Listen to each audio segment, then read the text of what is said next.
I hid my suicide letter in your heart, and it would tear me apart to watch you crumble, but I just kept bumbling on through, loving you, losing me, forgetting all the things a bee could be.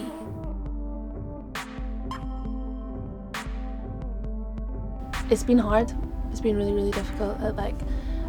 In the first lockdown, I think just like the collective trauma that we were all feeling made me completely numb and unable to like write anything. I was just like, I would try every week and was like, nothing's coming out. But I was going to like writing classes with the Scottish Bay Writers Network, and they brought it back out of me. So in the summertime again, I started writing. And then like, I think all my writing's like off of like things that happen.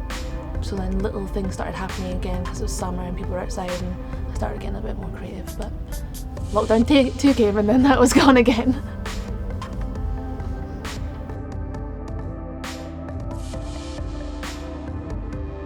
Yes, I performed a lot online. I like picked any opportunity there was. I had quite a lot of paid gigs as well, which was great, but then did a lot of like just open mic things or just like volunteer things. I did like a collab with the collective I'm part of, Spit It Out, and Pout and The Good Store to do some fundraising, and one with Women Being magazine, just loads of like random little things that were great.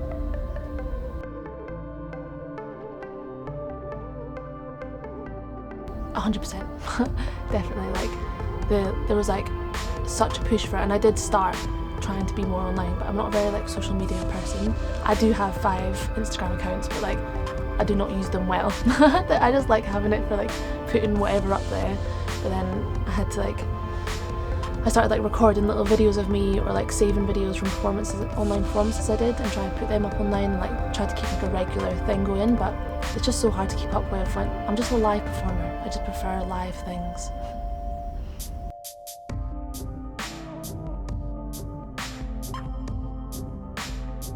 I think social media from an artist's perspective, like in this day and age, is so necessary for us to be able to utilise it in the right way, but I hate it. Like I grew up like going to festivals, being like live performances, gigs and stuff, and it was like things like Glastonbury, Knockengork and that back in the day was just like you were there, you saw a performance, and then you bought a CD, and then you waited to see them again, and that was like the exciting part of it, was like next time you got to see that live band. And so trying to like move myself online just doesn't feel right to me. It feels a little bit like forced and not real, because it's not real, it's online, but it is real.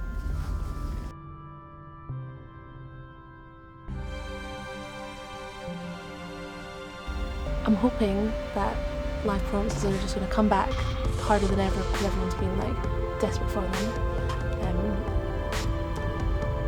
I just want them. I hope that they're going to be there. I think that there's going to be like a real mix of new things that we can do, like virtual gigs and stuff like that. But I hope that live will be back, because it's not the same without an audience.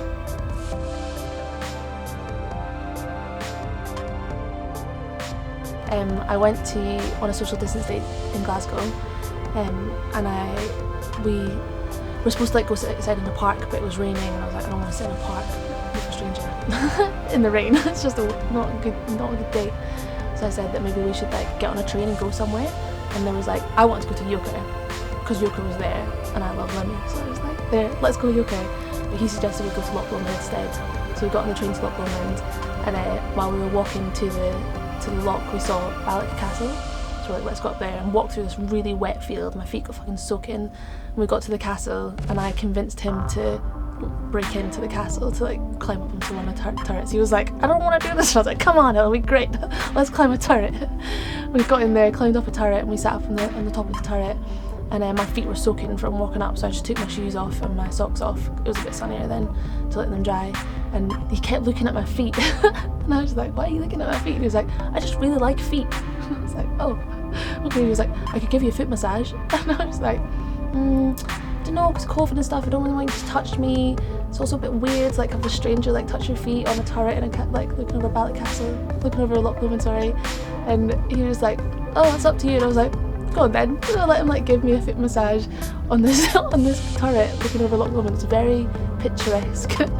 And then afterwards, like, put my shoes and socks back on, got the train home and then washed my feet, sanitised them in the house.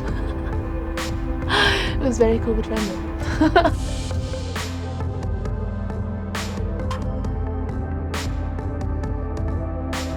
I would love to perform, if I could, anywhere in the world right now, at Meadows in the Mountain Festival in Bulgaria. Just somewhere I've always wanted to go. It's like a really like wholesome but fun festival, like in amongst the clouds. So you'd be like, before I'd be like doing spoken words to a field full of like receptive people who really do care and want to listen in amongst some clouds. And then just like go and party after with some nice folk on a mountain, which would be sick. And be in Bulgaria would be fucking amazing. And my rider would probably just be a great Desperados, because I love Desperados.